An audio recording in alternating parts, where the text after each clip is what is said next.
Kiss Station, Kiss 104.7, the best music and more chances to win. On the line, I have Cultural Vultures, Mr. Danny Schneider. How you doing? Pretty good. How you doing? Let me say it is a pleasure to have you on the show, Mr. Wild Ones. How's it been going? Doing well. It's hot. Yes, it is. Now, Wild Ones is definitely a song that has been getting a lot of attention, and we couldn't wait to get you on the show. Tell everybody, how did you get started doing what you do? I just love music, really, and I've always loved music, and it's my way of leaving a piece of myself behind, I guess. You know, it's a lot of people do different things. Some people are architects, other people, doctors. Me, this is my way of leaving myself behind. Right. Now, have you been writing, producing your own music since the beginning? Yeah, pretty much. I've just always written all my life. It's something that's been just a part of me. Even when I was in grammar school, I was still writing journals and playing piano and that sort of thing. And then somehow somewhere along the way, I just sort of morphed them all together to make the music and kind of have my own voice. And it's like they're kind of the perfect marriage of poetry and song. So it just seemed to work out well. Very cool, very cool. Who would you say is probably your biggest influences growing up? Let's see, I have so many. I mean, like I said, music has been such a huge part of my life. I remember going through my dad's record collections, and it was always like the Beach Boys and the surfer music from the 50s and 60s, like the Beach Boys and Jan and Dean, the Ventures, all that stuff like that. And then that sort of morphed into me exploring like the Doors and Led Zeppelin and Janis Joplin, and then moving up to the 80s, like Prince and all those Bauhaus bands and The Cure. The Cure is such a huge influence on me, and that like kind of showed me that you can kind of go against the grain a little bit and be okay and just be yourself.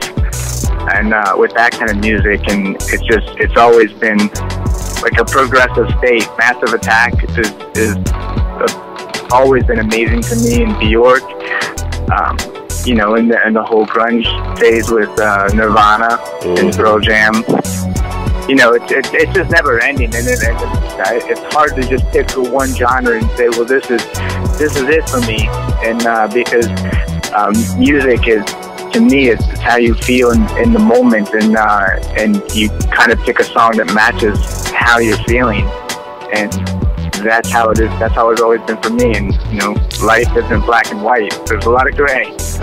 I was reading your bio early on, and I was so impressed because you do have a very wide range of artists that have inspired you, and you can hear it in your music. Your music is great. Explain the concept of Cultural Vultures. Is it a band per se, or I noticed you had said that it's like a one-man band, but then you'll get other artists to participate or other musicians? Yeah.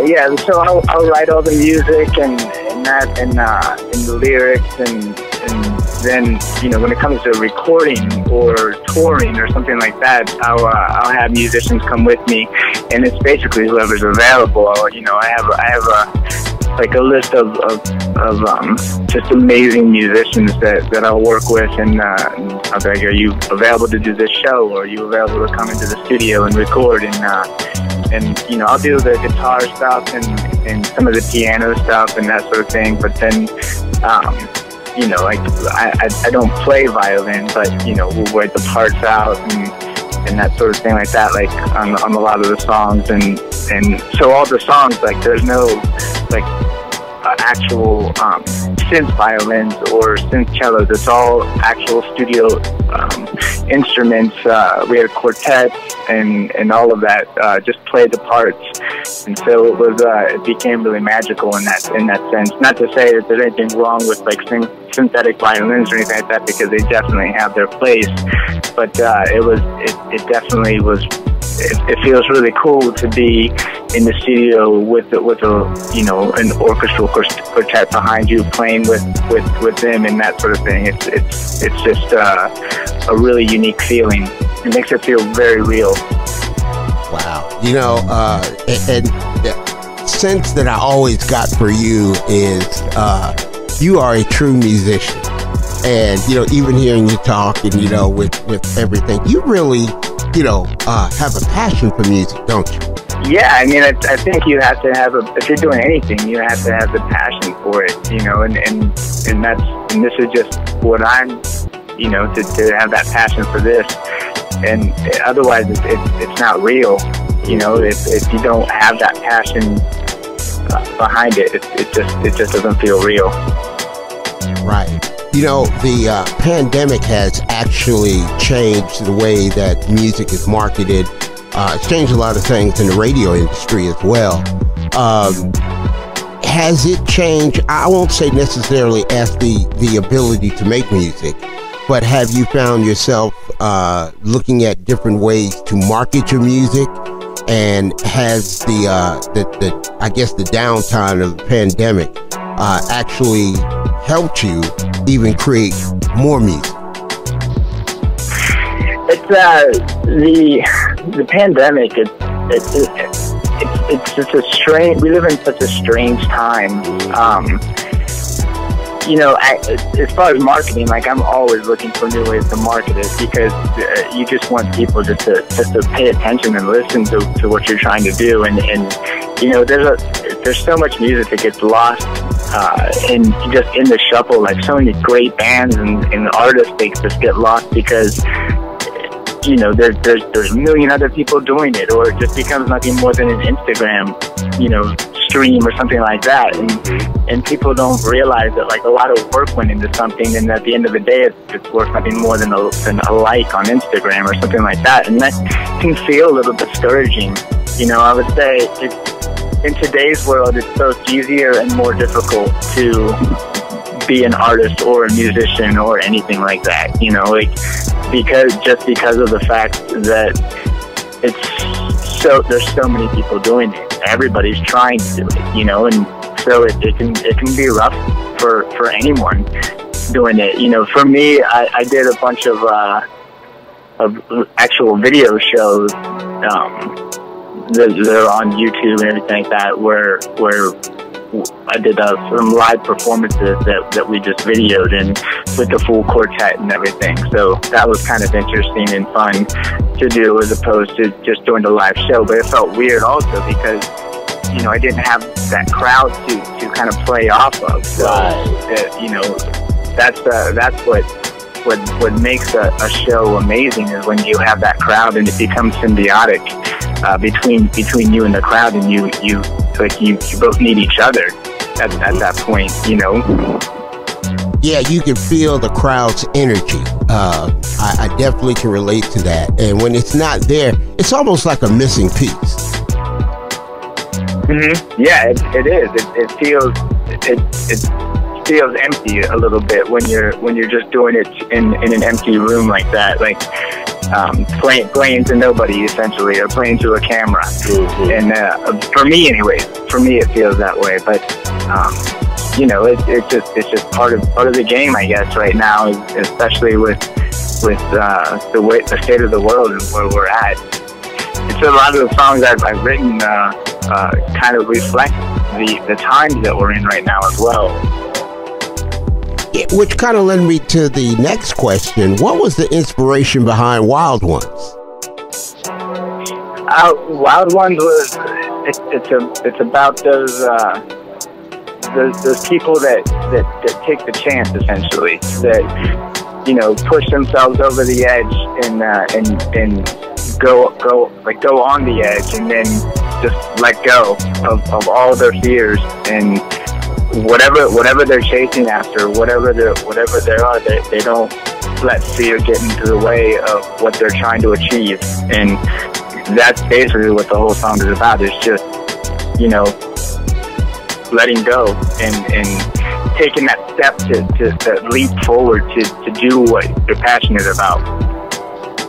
That's great. And you know, it kind of lends me to my next question, because you have people listening to you. You might even have a kid or a young artist, and they're hearing you, you know, on the radio, and they want to know how they can get to where you are, and how can they get to that level of success. And what advice would you give to an up-and-coming artist or a young person, musician that wants to develop their craft and get to where you are? What advice would you say to that person? I'd say baby steps. Don't look at the big picture. Don't look at the, like, you have that goal in mind, but don't look at and focus on, you know, that goal of, you know, you want to wherever you want to be. Always look at the next step in front of you, because if you do a ton of baby steps and you look back, you've actually gone pretty far. Right. Great advice. So after Wild Ones, what does Cultural Vultures, the next step is? Do you want to release, obviously, more music, obviously, but would you be interested in scoring movies or doing other artistic ventures as well? Yeah, I mean, I wouldn't ever diminish myself or put any you know, boundaries like that on myself to where, well, I'm not going to do this or I'm not going to do that. Yeah, I would do all that. I'd go on movies. You know, I've written and released 3 albums, and you know, this Wild One song that's off the second album, Zero History, and then but yeah, like I would do any of that stuff. Like it's all fun to me, and it's a way for me to kind of put myself into something. So wow, you know, you're a true artist all the way. I love the answer, you know. So after Wild Ones, what can we expect? Do you have another single that will follow Wild Ones? Yeah, actually, I mean, I have one of my other singles is performed pretty well as "Catch Hell for Comfort." That one, there's a song called "Mechanical Savior" that I just released as well, which is kind of about, you know, the dystopian tech taking over the spiritual that we have. Like you know, technology is pretty good, but we also can't forget who we are, you know. And so that's what that song is about, and that's starting to perform pretty well. And then I'm working on, you know, a 4th album currently, writing it and going in and out of the studio and everything. So, you know, I just keep writing them and doing what I do and keep pushing forward. Like I said, those baby steps. Right. Love it. Absolutely love it. Well, give everybody all the information on how they can get your music and, you know, your social and all that. You know, the floor is yours. Give everybody all that information right now. All right. Well, I'm on Instagram if you want to reach out to me and say hello or whatever. Instagram is a Surreal Sister, and it's one of my tracks, actually. And then my website is catchhellforcomfort.com, and yeah, it has all my music videos and some couple write-ups and stuff like that on it. And yeah, if you're wanting to check it out, check me out, and I appreciate it. And thank you for listening. Well, thank you for Wild Ones. By the way, Wild Ones is doing very well for us. We've actually had people call up and they're like, who is the artist? You know, and what is it? Even though you know, you say it in front of the song or at the end of the song, but sometimes people will catch it because, you know, we're at I call it a 30-second world. You know, people in, they out. You know, they get content in and they out. But the response from Wild Ones has been really, really good. So congratulations to you. Oh, I appreciate that. Thank you very much. And thank you for playing it. Oh, man, let me tell you something. You know what's going to happen is we're going to have, after this one right here goes, they're going to be like, so, what's next? We need something else. Yes. All right. Hey, Danny, really appreciate you taking time out of your busy schedule to chop it up with us and sharing us your insights and all your information with this interview. Really, really do appreciate it. I appreciate you reaching out and doing the interview and playing the song. Thank you so much. Well, you know we're going to have you back because you're family now. So, you know, it's not just a one-off, you know. All right. I look forward to it. Thanks. Well, thank you so much. You have a great Sunday, and look forward to talking to you again. Hi, this is Danny Snyder from Cultural Vultures, and you're listening to Wild Ones on KISS 104.7. Staring at the edge, and people let you go. Staring at the walls that push control. The embers still glowing, but fading from the light. It was tonight you were right. Staring at the temple of these eager times, the restless invitation flood on mine. The sounds galloping across the summer sky. With infant eyes, we lose our mind.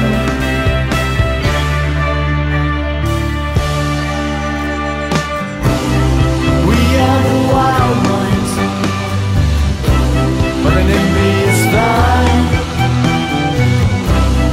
Out of the darkness we find light.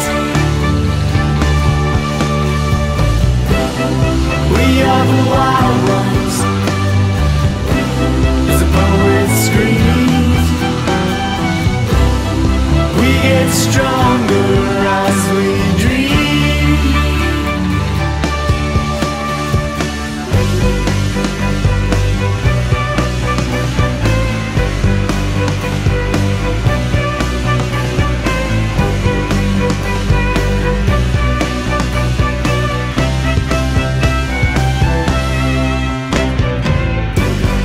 Innocence with wisdom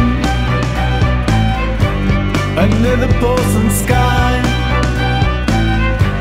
And in the end we laugh, sunken eyes. A manifested empire, the memory of a life. We were born and we died.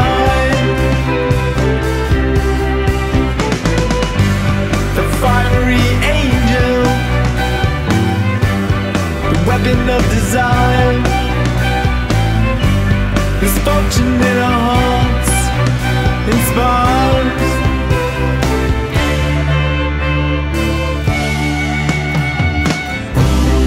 We are the wild ones on an envious flight. Out of the darkness we find light.